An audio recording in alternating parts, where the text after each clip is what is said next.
Olá, estamos aqui ao vivo.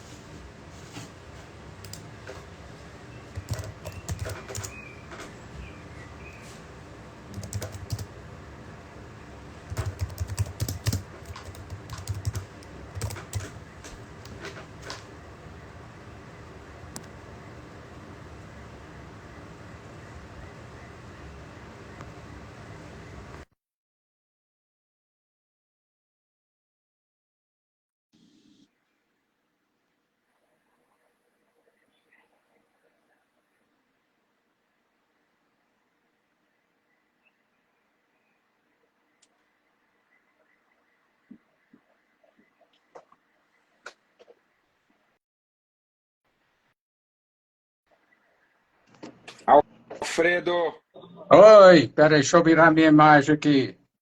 Deixa eu aqui ver aqui como é que eu viro essa imagem. Ah, já vi.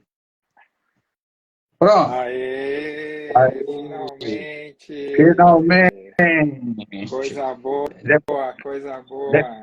depois de longo e tenebroso inverno. Estamos aqui juntos, aê, viva. Tá com uma luz bonita entrando aí em você. Isso aí. É de propósito, para dar uma sensação assim de que está refletindo o calor que está fazendo em Belo Horizonte. Não, tá aqui em São Paulo também, mas tá dando, tá dando uma viradinha já. Uhum. Tudo Vamos bem, lá, Marcelo. Alfredo? Como você tá? Muito bom estar aqui com você. Eu falo a mesma coisa. Eu tava ouvindo ontem e hoje o teu. Tava matando a saudade de você, de te ouvir aí da aula que você deu.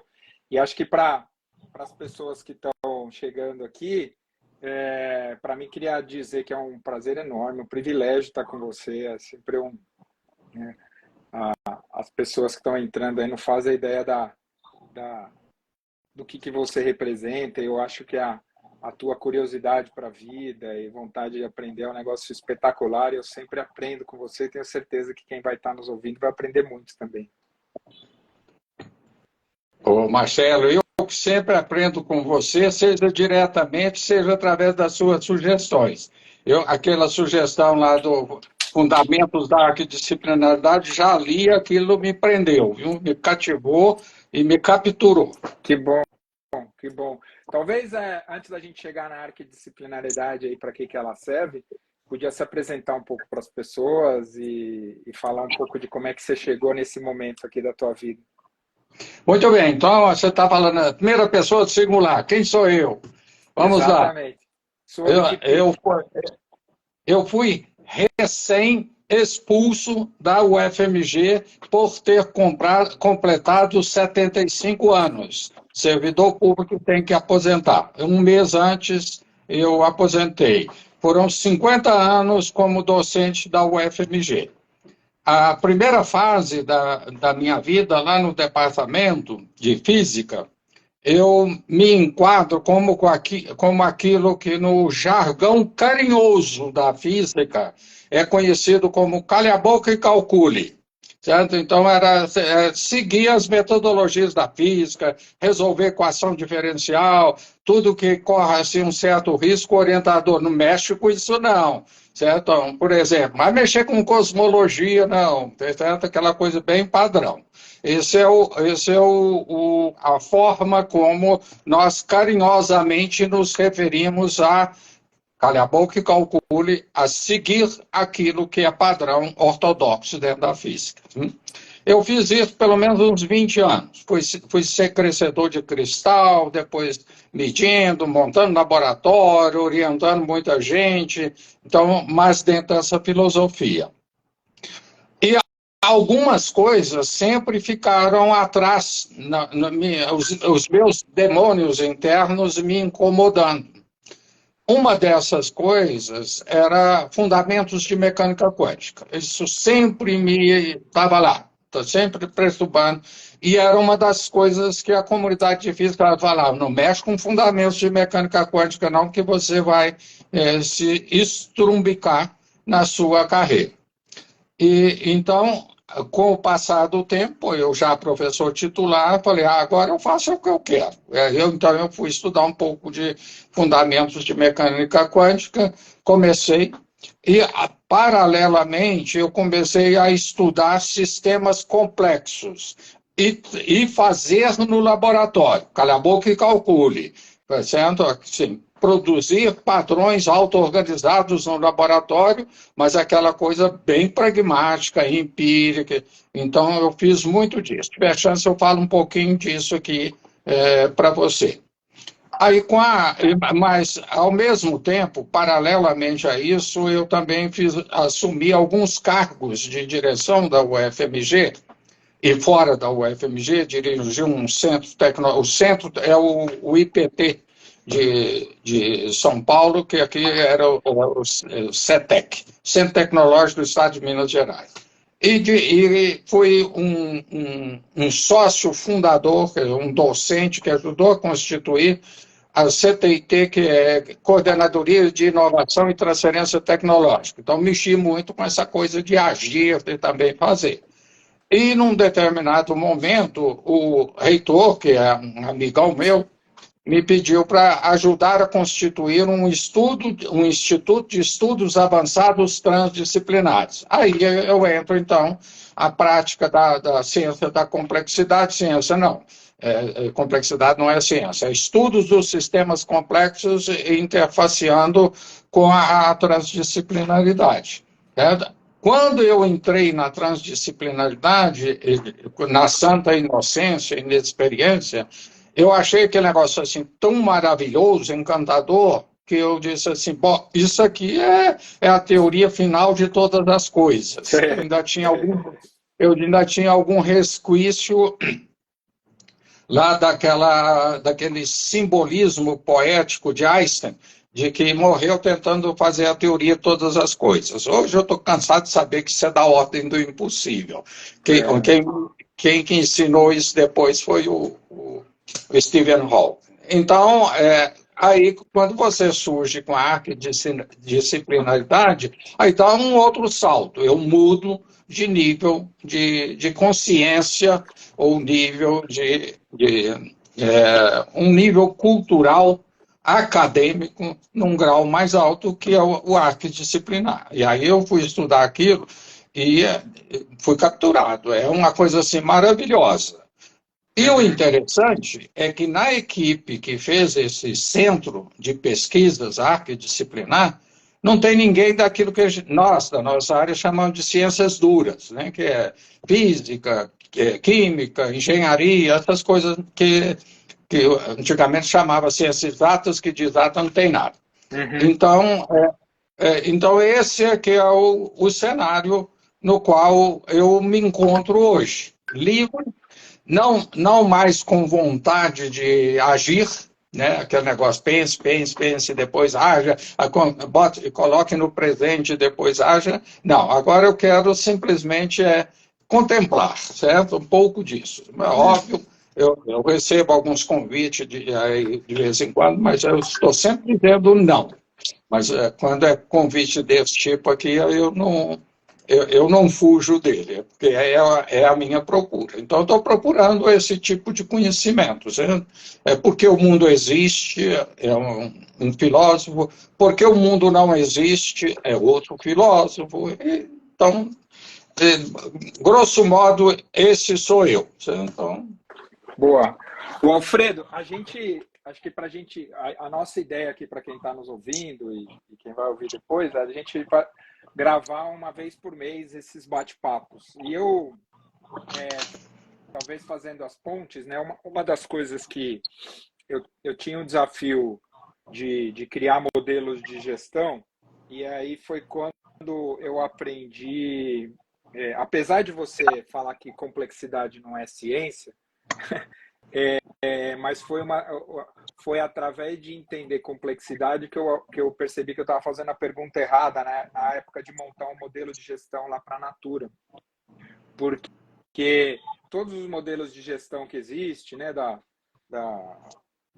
Fundação Vanzolini, da Fundação, né, do da FNQ, da Fundação Nacional da Qualidade, e depois de tudo que aconteceu, mesmo o modelo da Toyota, que é tão festejado aí, o Lean da Toyota, eles partem de acreditar que existe uma relação de causa e efeito direta em gestão e de que, portanto, as coisas são planejáveis e controláveis. E, obviamente, a gente está percebendo cada vez menos que é isso, né? E aí foi quando eu dei esse passo para trás e falar, não adianta ficar pensando na tecnologia se eu não entender a ciência que forma a tecnologia. Já entendi de você que complexidade não é ciência, mas entendi que organização é um sistema complexo. Então não adianta ficar desenhando um modelo mecânico para um sistema que é complexo. Tendo dito isso, por que você e você que está nesse tempo há bastante tempo, você podia fazer primeiro essa distinção entre o que é transdisciplinar, o que é complexo, o que é integral, e por que você acha que é importante para as pessoas terem a mínima compreensão desses entendimentos sistêmicos para navegar nessa realidade que a gente está vivendo? Tá, por que eu disse que não é ciência? Porque para ser ciência você precisa ter um arcabouço um pouco mais sofisticado, ter teorias, essas coisas. E não tem, certo? Você não consegue fazer uma teoria que unifique essas coisas todas. Então fica navegando. A arquidisciplinaridade vai gerar umas respostas para isso. Agora, tentando responder a sua pergunta, por que é importante para isso, por que isso foi fundamental, decisivo, quando eu estava fazendo gestão de empresas, certo? Eu não entendi, nunca fiz nada, a não ser que a primeira vez que eu fiz foi com você para encerrar a minha carreira de gestor, que eu simplesmente pegava os princípios da física, a auto-organização, sistemas complexos e aplicava na empresa e funcionava, certo? Então, agora, a arquidisciplinaridade é baseada eles estão adotando lá algo que... Alfredo, deixa eu pedir para você dar um passo para trás, só para quem está ouvindo para a gente, porque a gente já está pulando lá direto para a arquidisciplinaridade. Eu tenho certeza que tem gente que está ouvindo que não sabe o que é trans, o que é complexidade, o que é meta. Já faz uma perspectiva histórica para a gente chegar lá, senão a gente vai perder a audiência. Não vai perder, porque o que eu ia dizer é o seguinte: a arquidisciplinaridade, eles deram um guia que chama uma racionalidade integral complexa. Então, você vê, algo que está lá na frente tenta trabalhar nesses 3 patamares. E é isso que a gente vai tentar explorar, certo? Então, quando você me perguntou por que a ciência é fundamental, é porque vai estar dentro desse R, da racionalidade, da razão, certo? Que, se quiser, podemos depois entrar na filosofia do racional ou não, tá? Mas chama realismo. Realismo integral complexo. Depois nós entramos no integral e no complexo. Integral é o que você fez, é o que você fez, ou quando eu interagi com você, e é o que você faz. Então, é uma tentativa de unificar isso, é isso que vai dar. Então, ele já está absolutamente claro em todas essas tentativas de navegar por esses sistemas sociais complexos. Então, nós temos não vida, o mundo, física e essas coisas, biologia e sistemas sociais, culturais, certo? Para ficar algo assim bem superficial. Mas eu fiz uma distinção assim muito clara, então toda organização é um sistema vivo e assim por diante. Então, o que acontece com muita frequência? Eu vou falar pelo oposto. É as pessoas tentando trabalhar a racionalidade, trabalhar um sistema complexo, esquecendo do realismo, das leis físicas, como se elas não existissem. Tem um monte de piada em cima disso. Então, por que se estuda filosofia? Segundo o Dennett, para não se cometer os mesmos erros ao longo de milhares de anos. Essa é a principal razão de estudar filosofia. Mesma coisa se aplica à ciência. Você não pode desprezar as leis naturais. Se você desprezar as leis naturais, é óbvio que um do tripé vai estar fragilizado e aí as pessoas não prestam atenção. Então, você tem que ter o realismo, que são as leis naturais, se quiser estrito senso, as leis da física, e tem que ter abordagens integrais e complexas. integralismo, essa integral, abordagem integral e abordagem complexa é a segunda metade do século XX. Tá? Antes disso, e agora já dando um passo atrás, que uma das características lá da arquidisciplinaridade é exatamente definir esses conceitos, que é o conceito do modernismo. O modernismo é a ciência clássica. Ela imperou desde a Renascença, desde Galileu, Newton, Leibniz, Descartes, esse povo todo, e vem até meados... No início do século XX já tem algo que balança, que você mencionou na sua entrada causa e efeito, que ainda a pá de cal final na causalidade é a mecânica quântica. Certo? Uhum. Ali é que vira de cabeça para baixo, porque aí não há como...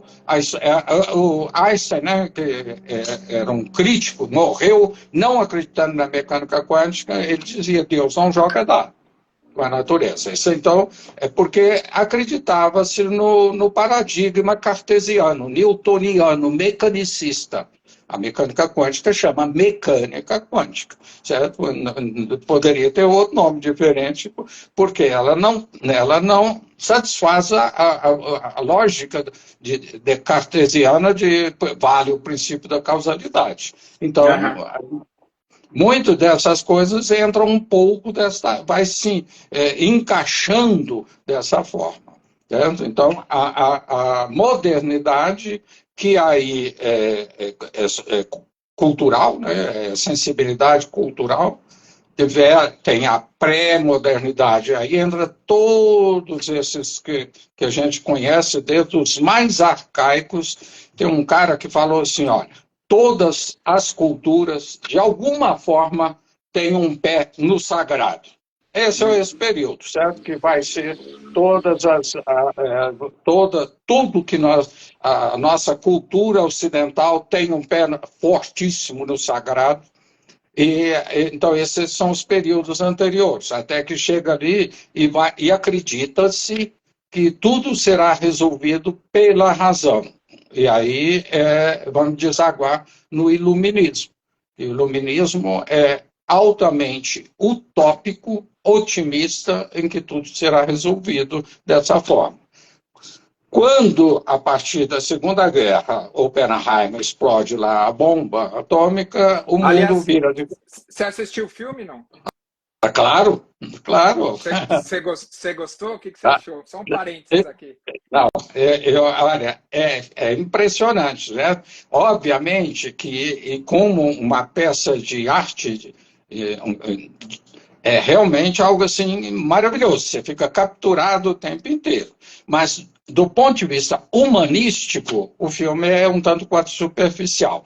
Eu já li biografias dele, e ele sofreu enormidade, né?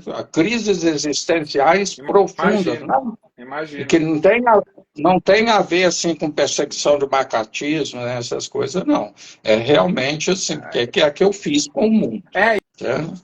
Até onde eu entendi, eu até comprei uma biografia dele para ler, porque eu achei a mesma coisa, que não deu para capturar a complexidade da personalidade dele, porque eu vi que ele tinha interesse em filosofia indiana.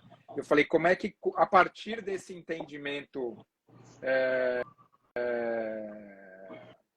ético, do mundo de onde ele bebia, ele acabou fazendo o que ele fez, ou seja, me pareceu uma personalidade muito complexa e não está tão bem retratada assim, apesar de eu ter gostado bastante do filme. Eu queria talvez fazer esse parênteses aqui, daqui a pouco você volta na arquidisciplinaridade, porque a gente está vivendo esse momento desafiador, que eu acho que é similar, que é com a questão da inteligência artificial, né? Eu vi uma live do Harari com um cara que é um dos fundadores das empresas de inteligência artificial e do ChatGPT, e o cara, obviamente, muito otimista em relação às soluções, e o Harari bastante cauteloso e preocupado. E o Harari foi a segunda pessoa que fez essa afirmação, e eu queria dar essa pausa aqui para depois a gente voltar na arquidisciplinaridade, porque a mediadora lá perguntou para esse cara, falou, olha, na perspectiva de 5, não vamos falar em 20, 30, 40 anos, porque é muito longe, né? E muito difícil de prever, mas em 5 anos, onde é que você acha que vai estar a inteligência artificial?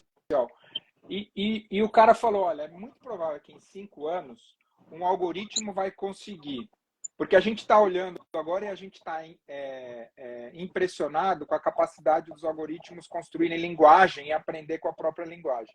Ele falou, o próximo grande salto, ele vai acontecer nesse período de 5 anos, vai ser quando os algoritmos conseguirem começar a fazer coisas sozinhos. E aí a mulher perguntou assim, mas dá um exemplo. E aí o cara falou, daqui 5 anos é muito provável que um algoritmo vai conseguir fazer sozinho uma pesquisa de mercado, entender uma necessidade de consumidores, contratar dinheiro num banco, contratar fornecedor e lançar um produto no mercado e saber se esse produto teve sucesso ou não.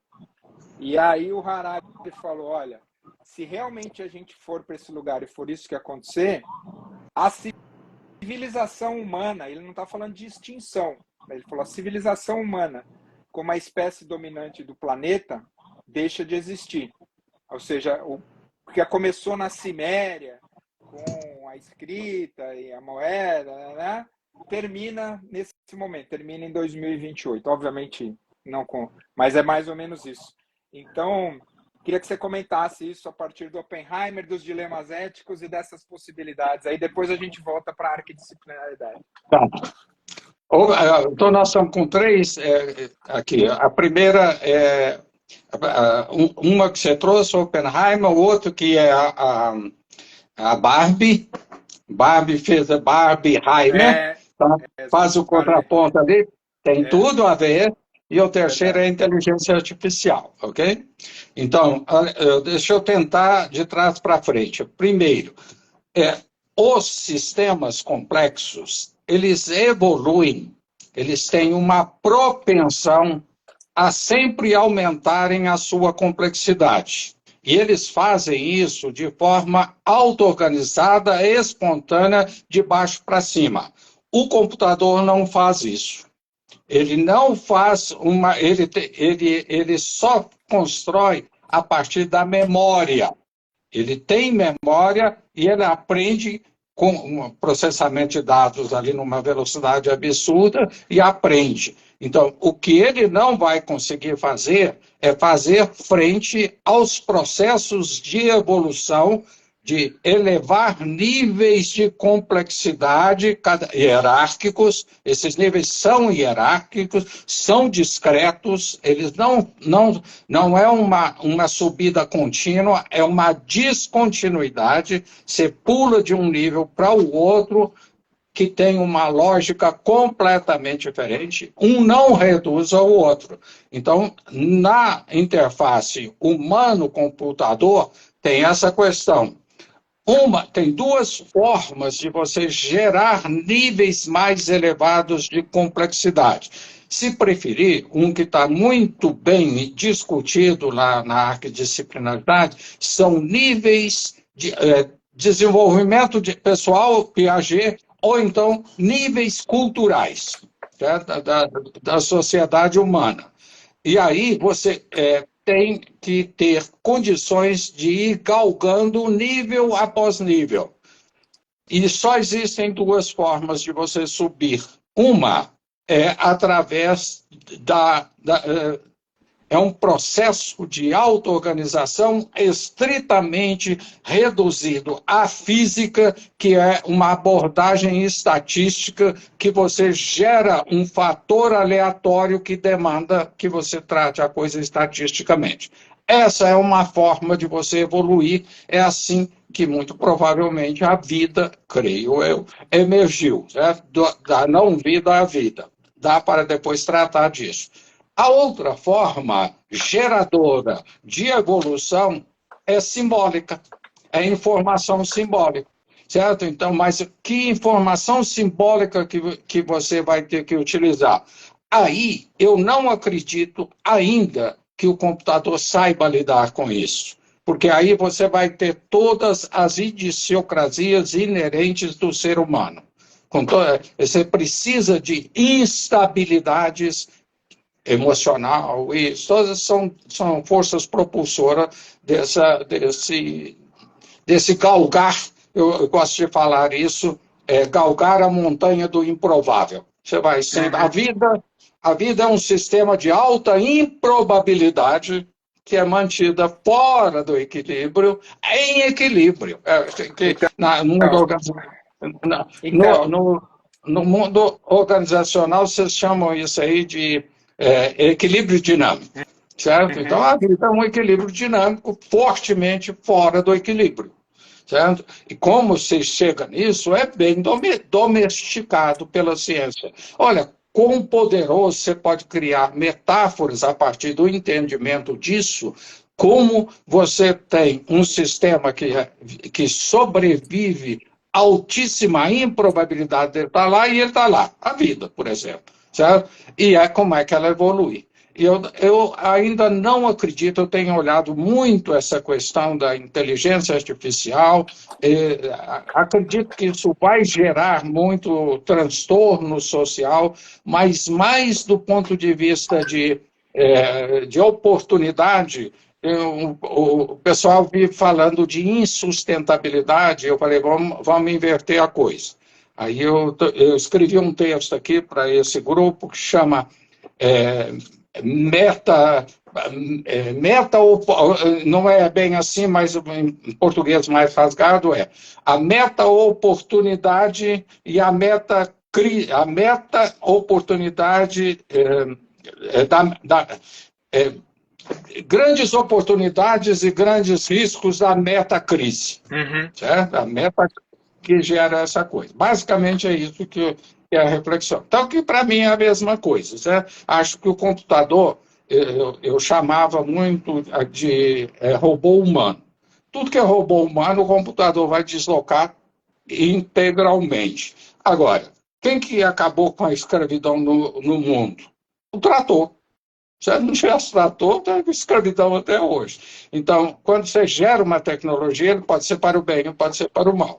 Então, eu ainda sou otimista de acreditar que essas narrativas são mais apocalípticas, eu chamo isso muito de terrorismo de plantão, do que factíveis. Né? Vai poder fazer isso que falou, abrir uma organização? Vai perturbar o mundo empresarial? Vai, mas e o restante? Certo? Por que as pessoas estão podendo hoje cultivar muito mais estágios relevantes para o nosso cognitivo do que na época de escravo? Eu lembro, citando o Harari, que uma ocasião eu falei que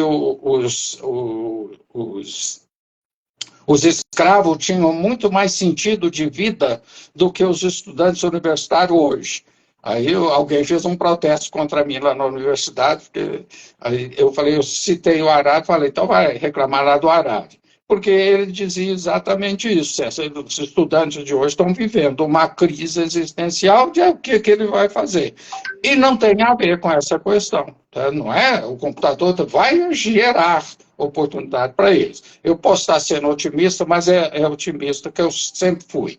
É aquela coisa assim, o que gera novos estágios, que geram novas oportunidades?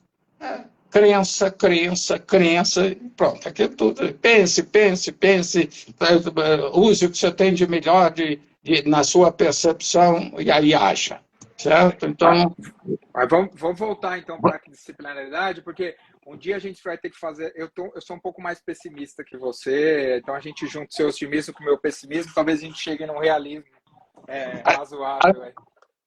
Então, agora você colocou uma questão, Marcelo, que é, para mim, uma das peças, um dos maiores sustentáculos dessa questão dos sistemas complexos, da interdisciplinaridade, da transdisciplinaridade, da física moderna, das leis sociais, essas coisas todas, que é o princípio da complementariedade. Certo? Então, você tem que ter um autêntico contraditório. Falso e verdadeiro que vem lá de trás. Mas isso só apareceu no século XX com a mecânica quântica, que é a natureza ondulatória ou corpuscular. Então, quando você falou assim, eu sou mais otimista do que você, é só uma questão de ajuste de ponteiro, certo? Você está vivendo uma fase que você está tendo contato cultural com pessoas que te levam a acreditar isso. Eu estou tendo aqui, tá? E então, esse é uma coisa e outra. Se eu ficar sozinho cá, não pode ser eu contra você. não, É nós dois, não. É por isso. certo? Eu gosto do. Eu aprendi com o Sean, que você conhece, que é um dos caras que está ajudando lá na arquidisciplinariedade, e a gente vai fazer um diálogo com ele. Ele fala que tem três jeitos de olhar para a realidade. Um que é com otimismo, que a gente pega esse monte de coisa boa que está acontecendo e fala, putz, vai dar certo. Outro que é com pessimismo, que é falar, putz, vai dar Vai dar errado. tudo errado. E outro que é com equanimidade, falar, é só a realidade e a evolução se manifestando como sempre se manifestou e calhou de eu estar vivo nessa época. Então, Exatamente. Esse é o princípio da complementariedade, certo? Não é nem há, nem não há, e unifica, transcende e avança. Nós precisamos de todos esses olhares. Agora, quando se aproxima muito dos extremos, aí você cai no monismo. Aí é que dana tudo. Basta olhar para a política. Ou futebol. Não, basta olhar para várias coisas, né? Infelizmente, exatamente. A gente está se embolhando cada vez mais e diminuindo a nossa capacidade de dialética exatamente porque a gente está cada vez mais fechado nos nossos pontos de vista. Mas voltando aqui, Alfredo, para o ponto, por que é importante entender a arquidisciplinaridade nesse contexto de navegar na realidade? Voltando aqui, desculpa que eu te tirei da arquidisciplinaridade. Não, depois você pode escolher o ponto, alguns pontos, aí você vê com a sua plateia aí, para a gente mergulhar mais fundo, tá? Sem dúvida nenhuma. Isso que a gente pode fazer aí. Aqui é uma conversa livre aí que você estabeleceu e as pessoas vão identificando e mostrando interesse que gostariam de ver. Agora, por que é importante, certo? Olha, esse grupo que está lá, que, como eu disse, não tem pessoas das ciências duras, mas é isso que está me atraindo agora, porque é exatamente, eu já cheguei àquele nível que eu não tenho preconceito. Quando alguém fala assim, não vá fazer isso, tem que fazer cala a boca, cálculo, falo, não, mas eu quero aquilo. E eles estão trazendo mensagens que eu julgo assim, fantásticas, né? Mas em momento algum eles têm dois caras lá que é de teologia. Em momento algum, eles se afastam do realismo.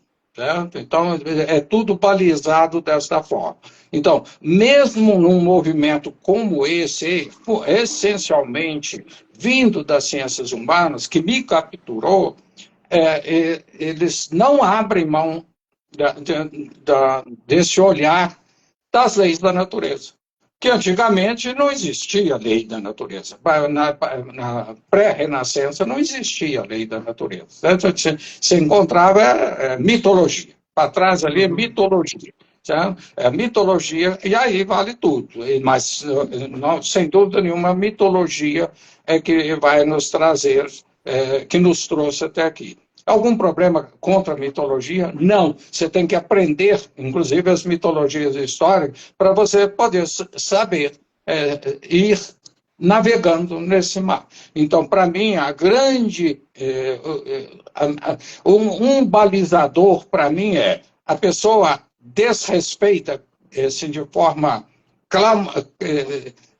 contundente as leis da natureza, aí eu já fico um pouquinho receoso. Se não, vamos em frente. Por isso que eles me capturaram ali de uma forma muito clara. Olha, eles qualificam o modernismo, certo? Que é o racionalismo, que é o iluminismo, depois classificam de uma forma assim, muito clara, objetivo, o pós-modernismo, que é a distopia, que é o pessimismo, e aí constrói o princípio da complementariedade de novo, unindo esses dois pares contraditórios, chama lógica do contraditório, certo? É o princípio do antagonismo, e só isso aí vale uma conversa de 1 hora.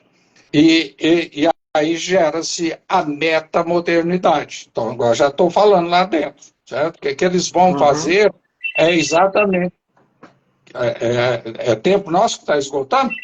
Não, não. O meu telefone está tocando aqui, esses Não, call center. Manda lá. tem muito tempo aqui. Achei que era avisando que estava faltando. Não, mas Não, já, não, já tem vi aqui. tempo. Tá, Segue aí, tá, segue aí. tá tranquilo. Então, você tem o pré-modernismo, eu associei a. E aqui eu estou falando de estágios culturais. Se eu for falar de abordagens acadêmicas, aí é pré-disciplinar, disciplinaridade, multidisciplinaridade, interdisciplinaridade, transdisciplinaridade, que eles chamam de metadisciplinaridade, e arquidisciplinaridade. É esse o horizonte que é do ponto de vista acadêmico. Do ponto de vista cultural, é que entra, então, pré-modernidade, modernidade, a pós-modernidade, a metamodernidade, que tem uns 20 anos e que tem uma abundante literatura a respeito disso, já construída, as pessoas já estão vivendo isso. Lá, o modelo nórdico de gestão, né, capitalismo nórdico, ele vem exatamente dessa abordagem meta moderna, que é a unificação na complementariedade do pessimismo com o otimismo, que é o modernismo e o pós-modernismo. Aí eles, então, fazem essa proposta para além da metamodernidade, que seria a arquidisciplinaridade. Certo? A disciplinaridade é o modernismo, a transdisciplinaridade é além e através, aquela coisa toda que nós já conversamos mais de uma vez, mas se for preciso eu retomo isso, foi onde eu comecei 20 e tantos anos atrás. Agora, o que a arquidisciplinaridade se propõe? Fazer também um tripé.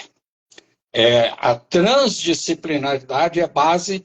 Os sistemas complexos evoluem sempre assim. Usa o conceito anterior para unificar com um contraditório e gerar o próximo estágio, nível, qualquer coisa que caracteriza algo que é discreto, camada, certo? Vocês usam muito camada. A vida é constituída de camadas, né? E a G é comportamental. Então, eles usam a transdisciplinaridade, e a transdisciplinaridade tem como base outro tripé, que é, então, dentro da transdisciplinaridade, tem a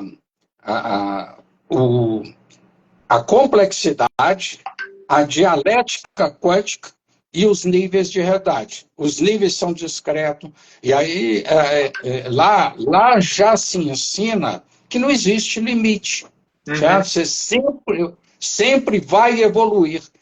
E tem outra coisa interessante, que à medida que você sobe nível cultural, de qualquer forma, o papel do professor muda de forma radical. Só que o sistema educacional ainda não percebeu isso. Porque quando você chega nesse nível, o que importa é o que eles chamam de revelação. Você tem que descobrir, você tem que viver. Você não ensina uma pessoa a viver os estágios 5,5 lá Sabe o que é interessante que você está falando? Eu vi uma que até tem o último episódio do Metadocs, eu gravei isso porque eu achei muito interessante. Tem um cara que chama Arthur, não sei se é Miller, eu vou errar o nome aqui, mas depois eu posso colocar. Que ele fez uma pesquisa sobre outcomes, resultados em processos terapêuticos, né? E resultado, primeiro tem essa dimensão subjetiva, que resultado você começou um processo terapêutico e entre o começo e o fim você sente que você está mais saudável, que o processo terapêutico funcionou para você. E que 80% dos processos terapêuticos funcionam, mas 70% do resultado depende da automotivação e da característica do cliente. E aí mas aí tem um dado bem interessante que bate com o que você falou agora, que é quanto mais complexa a personalidade da pessoa, mais o papel do terapeuta é relevante para ajudar nesse espaço existencial de revelação. Então, de alguma forma, um outro lugar que reforça esse ponto que você está trazendo aí, que eu acho bem interessante. Certo. Ó, o Lacan e Freud já falava. Tem três profissões, três ofícios que são da ordem do impossível: análise, educação e governabilidade. Certo? Esses três dependem do outro. Certo? E aí, quanto mais alto, menos você depende. Então, agora, por que você me perguntou? Deixa eu dar um exemplo concreto, talvez palpável, tangível, no sentido de por que a ciência pode ajudar quem está nesses níveis mais altos, né? Qual que é o papel, então, de um consultor de empresa, de um terapeuta, de um professor? Qual que seria este papel? E aí, aí é aprendizagem minha, ele tem que atuar como um agente construtor, você chama isso muito aí, eu associo um pouco com container. Ele tem que ser um agente construtor da criticalidade, que vai ser a instabilidade provocadora dele fazer as descobertas reveladoras dele. Então, o papel dessas profissionais é criar essa condição de criticalidade no sistema complexo para que ele possa dar o próximo passo. Esse é que eu vejo o papel desse agente que, de alguma forma, no passado foi associado com governante, terapeuta e professor. E é óbvio, outro dia eu participei de um evento na UFMG e os professores todos estão reclamando que o nível dos alunos que chegam na universidade hoje é incompatível com o nível de ensino. Eu falei, seu diagnóstico está completamente errado. Tá? Não é exatamente aquilo, querer ensinar como você ensinava 50 anos atrás, quando eu entrei na universidade. Então, é um pouco disso que eu acho que nós estamos vivendo. O que é hoje alguém que vai trabalhar dentro de uma organização? Lá a gente ficava conversando um pouco sobre a figura do interventor. Deixou de ser. Professor, deixou de ser. Certo? Então, agora, como que você interage para que essas pessoas de nível mais alto sempre poderão descobrir como atuar bottom-up. Não pode ser top-down. Certo? Então, uma fase polêmica que apareceu em algum evento nosso que você me falou qual o papel do CEO hoje numa organização? Ele não gera complexidade para manter a organização competitiva numa competitividade sustentável. Ele não faz. Para ele fazer, ele tem que criar as condições para que a organização faça. É a mesma coisa um consultor, uma pessoa. E muitas organizações, isso você sabe melhor do que eu, muitas organizações aí hoje é aquele estratificação, né? Quem está vivendo até o nível tal, essas coisas todas. Não tem muito vermelho, âmbar, vai achar os montes. Alfredo, do que você conhece, né, de organização, porque quando a gente entra nesse espaço aqui da arquidisciplinaridade, da complexidade, reconhecendo que as interações em sistema complexo são muito mais importantes do que os próprios agentes nas suas identidades, né, que estão sempre em função do contexto mudando. Você acredita que universidade, organização, escola serão artefatos sociais que vão manter mais ou menos esse formato no futuro? Não, elas serão todas esses ofícios que você mencionou, para mim, serão fundamentais. Vão ter agora, você perguntou, manter a mesma configuração? Aí não. Aí é radicalmente fora. Certo? Eu acredito muito que vários experimentos que não têm escala, o o centro de pesquisa arquidisciplinar não tem escala, mas não importa, é assim que começa, é assim que um processo de auto-organização coletivo se expande. Então, eu acredito muito que muitos desses exemplos virão da iniciativa privada, para o bem e para o mal. Tá? Então, por exemplo, quando a gente fala organização, já é um nome que não reflete o que é, porque tudo que uma empresa não é organizado. É isso aí. Por definição, é bagunçado, é emaranhado, tá em movimento o tempo todo. E um ponto importante que a gente tratou aqui da pouco e o Harari fala isso de forma brilhante, uma organização só existe porque é uma narrativa que coletivamente um grupo de pessoas aceitam aquilo como verdade. Porque a Fiat não existe, a Fiat só existe porque tem um conjunto de milhares, milhões de pessoas que constroem uma narrativa que coletivamente chama aquilo de Fiat. Não são os carros, não são as peças, não são fornecedores, não são as fábricas, não tem nada a ver com as coisas, tem a ver com a narrativa.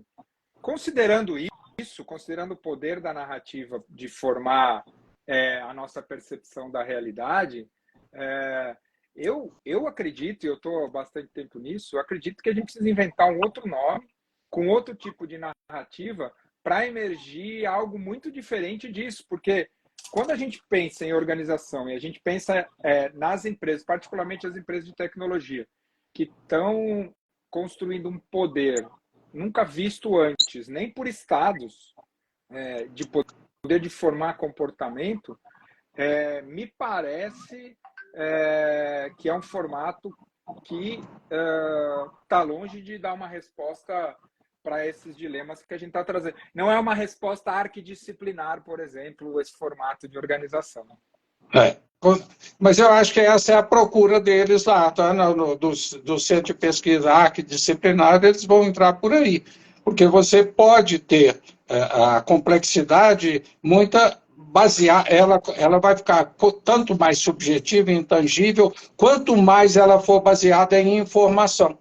Então, é a informação que será a força propulsora de galgar a montanha do improvável, de subir para níveis mais altos. Concordo plenamente com isso que você falou. A organização, para mim, ela vai ter essa configuração. Aí você fala, mas a universidade é lenta. Ela sempre soube, de uma forma assim, magistral, administrar ultraconservadorismo com ultraprogressismo. Há a complementariedade aí. Só que agora não dá mais. Agora falando de universidade, que é a tua praia, a gente já teve essa conversa algumas vezes, né? Eu lembro que eu participei disso lá atrás com o Otto Scharmer do MIT, que ele tinha sido convidado com um grupo de outros professores, porque os caras perceberam o seguinte: hoje, se eu quiser fazer engenharia no MIT, eu consigo fazer gratuito, porque as aulas estão todas disponíveis gratuitas, e eu tenho aula com os prêmios Nobel lá do MIT, né? Se é possível, do ponto de vista de conteúdo, ter as aulas com as mentes mais brilhantes de qualquer universidade brilhante, qual que é o papel de um campus? Qual que é o papel de uma universidade no contexto de formação de pessoas para a sociedade? Exatamente essa questão que você colocou. Se eu fosse jovem, quando eu fui fazer minha escolha 50 anos atrás, eu falei, não quero engenharia, não quero medicina, não quero direito. Quero nada que seja profissionalizante. Fui para a física. Se eu tivesse que escolher hoje em que investir, eu ia investir nesse centro de pesquisa arquidisciplinar, certo? Ou no Instituto Santa Fé, que também, mas já está um pouco maduro, essas coisas todas. Por quê? Porque fazer uma coisa disciplinar da forma que você mencionou, eu faço na rede. Eu posso ficar... Agora, o que tem que ser a sabedoria dos jovens? É porque hoje, se você mergulhar nessa coisa que está aí, é infinito. A quantidade de informações que está disponível é infinita. Então, você tem que ter algum critério seletivo. Você é o agente construtor do seu futuro. Olha, isso só se dá em nível cultural mais elevado. Você que vai definir. Deixa eu te perguntar, vou te pôr numa saia justa, essa aqui nós não combinamos, mas eu imagino que você tenha visto semana passada o evento lá da Unisa, da Universidade de Medicina, que os jovens se masturbaram para o jogo feminino, e esses caras vão ser os médicos que vão cuidar da gente, né? E você, como professor, quantos anos você foi professor da UFMG? 50 anos. Qual que é a avaliação que você faz desse extremo que a gente chegou de jovens em graduação tendo esse tipo de comportamento, Alfredo? Eu atribuo isso muito mais à rapidez com que a informação entra ao ar no tempo real do que algo novo. Aconteceu em abril esse negócio, pô. Não, Demorou 5 meses.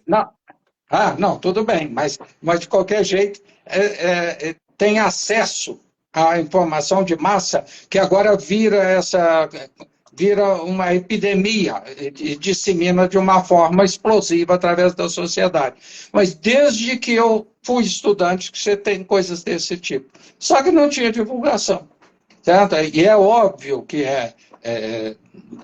não deixa de ser um critério seletivo. A universidade reprime, o FMG, que em certo momento ela disse é totalmente proibido trote em calor. Certo? Ali é algo que fugiu ao status quo do momento. Tá? Por isso que talvez tenha chamado tanta atenção, porque as universidades estão restringindo isso de uma forma muito contundente. Mas sempre foram transgressores. Agora, o fato de eles vir, aí eu fico sempre na dúvida, assim, será que não é uma crença?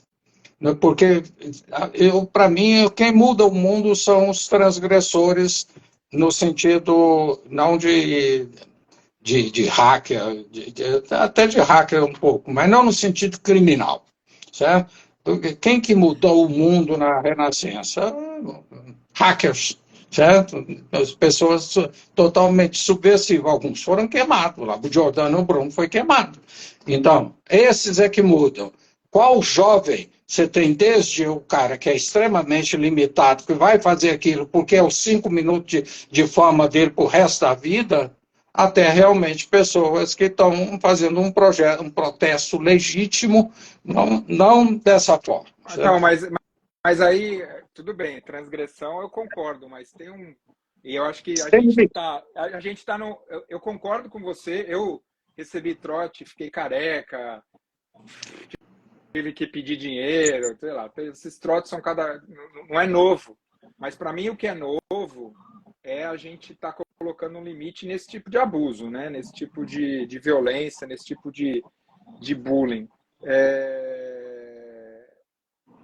E eu acho que tem uma diferença entre transgredir e transgredir produzindo sofrimento em outras pessoas, né? Então, porque aí eu acho que conecta na medida que a universidade não é... Porque, para mim, a implicação disso a gente está falando que está formando médicos e tudo... Eu tinha um amigo, quando eu trabalhei no Fleury, que ele falava, o estudante de medicina, principalmente das melhores escolas, é alguém que é quase narcisista, que durante boa parte da sua vida foi o melhor aluno da sala, e quando ele chega no primeiro dia da aula de medicina, ele recebe um cadáver que vai ser dele durante alguns anos, né? Então, ele dava um pouco essa dimensão do nível de egocentrismo do aluno, de alguém que está numa profissão de cuidado. E você mesmo falou agora há pouco de inteligência artificial, ou seja, a coisa do cuidado, a coisa do afeto, a coisa da conexão, é pouco provável que o computador vá resolver, né? Você sente que isso é um tema que está mudando e que tem potencial de se transformar? O que eu fico com receio de opinar sobre isso é a dimensão, certo? Alguma coisa que fosse no passado, por mais absurdo que possa parecer, provavelmente o médico aí que está estuprando alguém anestesiado na sala de cirurgia que faz parte do rol dessas pessoas que você descreveu, sem dúvida nenhuma. Mas como é que nós vamos cercear isso sem cercear a transgressão positiva? Para mim, essa é a boa pergunta. mas isso não tem a ver com contexto? De novo, voltando, qual que é o contexto de aprendizado que inclui um transgressor positivo no espaço coletivo de aprendizagem, mas ao mesmo tempo cria bordas e fronteiras que são saudáveis, né? Na realidade, esses lá provavelmente estavam querendo horrorizar.